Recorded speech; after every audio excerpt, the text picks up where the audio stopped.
Today I'd like to bring you a devotional about the word God-forsaken. It's a God-forsaken word. In Hebrews 10:25 it says this about the word forsaking. It says, not forsaking our own assembling together as is the habit of some, but encouraging one another, and all the more as you see the day drawing near. And then a little bit later in Hebrews 13, the second part of the 5th verse, it says this, it says, for he himself has said, I will never desert you, nor will I ever forsake you. So he talks about how he doesn't forsake us. And I just want to say this to preface the message of it today, is that words are so important. Even in an age of texting abbreviations and emojis, that words count. Our communication with one another in general is weakening and waning because of our limited vocabularies and our tendency to not express our feelings and our intentions very accurately or meaningfully. In order to get closer to God, we must learn His language from His Word. The word that has captivated me today specifically is this word forsake, which is where we get the word God-forsaken from.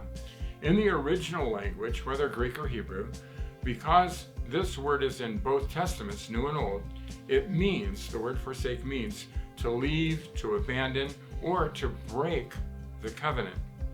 It is a word that necessitates a commitment from us, a commitment to not forsake, which would mean to stay covenanted or stay committed, and to also not abandon, to not leave. You see, it is a word that indicates about commitment. God makes such a commitment to us. He doesn't forsake us, and He commands us to make it with Him. He commands that we don't forsake Him. He desires and deserves that mutual commitment, so we mutually are not forsaking one another. That part we get. That's pretty simple. But then He requires in our relationship with one another, such as in marriage, which is a covenant relationship, but also in our relationship in the body, because our relationship in church should be a covenant relationship also. His church, the family of God, we need that. He is good at His end of the relationship, at His not forsaking. And we need to work on it because He's perfect at it. So we can trust Him with it, and with the distance between how we're good at it and not good at it. We in our relationship with Him, not abandoning, not leaving, not forsaking, we can work it out because of His love, grace, and mercy. But say in a marriage or in the church especially, it's just not so easy. We're kind of fickle.